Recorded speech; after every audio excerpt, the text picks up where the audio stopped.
One of the reasons why I chose this path as an Oracle field worker is as I moved through various levels of initiation on my healing and awakening journey. You'll get a lot of healers will go through this. There'll be a point where you heal yourself enough, then you've learned so much that you then start to step in a position where you help the people coming behind you. Okay, and for me, the reason why I chose this particular path rather than more conventional forms of therapy or mental health support is because I started to realize on my awakening journey how the micro, which is basically what's happening within us, within our own psyche, our mental and emotional well-being, and what's happening interpersonally in our own relationships, is a mirror of what's happening societally and collectively.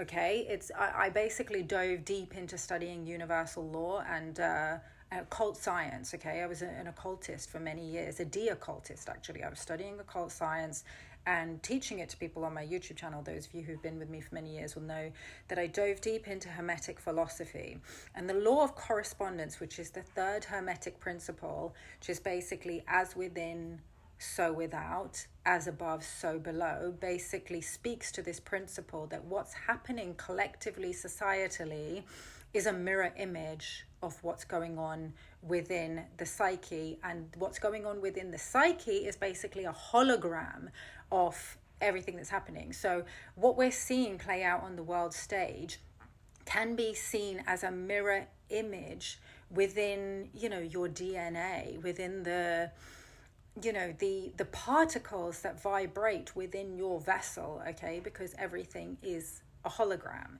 Okay, so we can, as we reprogram ourselves and heal ourselves, we actually start to see the collective, the mirror image that's reflected externally start to change. Okay, so that's why, for example, I talk about world issues just as much as I talk about what's happening with us, how to heal what's happening with us, how to heal our relationships, what's happening with the masculine and feminine. That's also one of the Hermetic principles, the principle of gender, and understanding masculinity and femininity and alchemy. That's why my podcast is called Inner Alchemy, right? So if you don't understand, I feel like a lot of sort of modern therapy, and I'm not knocking it, okay? It's been very helpful for many people, and I was helped by it too, but at this point in my journey, it's no longer helpful. It tends to kind of atomize things and compartmentalize things and almost pathologize people for not being well adjusted to a profoundly sick society. So for me, I see our issues as reflecting the collective sickness in society. So you cannot talk about what's happening. If a client comes to me because she's having issues in her relationship, or she's having issues with sexuality with her partner or with partners, a series of partners, I can't help her without understanding the sexual misery agenda that's being waged against humanity. Okay, there are various psychological and spiritual warfare psyops that are being waged against humanity as part of a satanic agenda. I can't help people with their relationships if I don't understand the gender warfare agenda that's happening, okay, and creating confusion between men and women and about our, when I say our roles, I'm not saying that we all have to ascribe to strict gender roles. Me and Dom have a slightly pretty gendered relationship. We have gender roles in our relationship, but that doesn't always have to be the case, and that doesn't work for everybody, and it might not work for us in the future, and we're adaptable.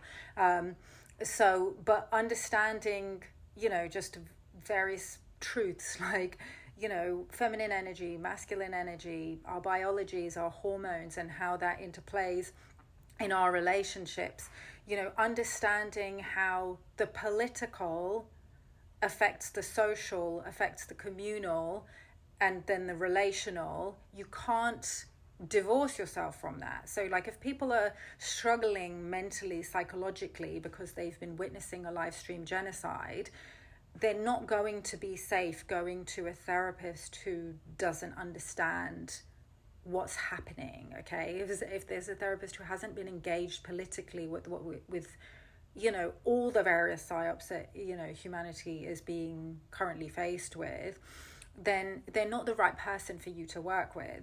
And my work definitely isn't for everyone. Okay, I'm pretty picky about who I work with.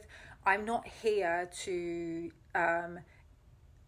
help my clients adjust to a broken society. Okay, there's a deeply inverted society in which there are so many things that are wrong.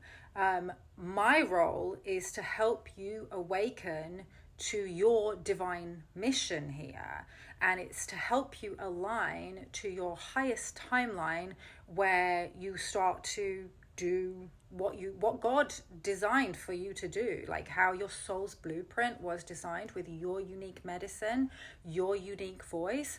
And what that does is it starts aligning you with your higher timeline, where you start to generate abundance based on what you're uniquely here to do.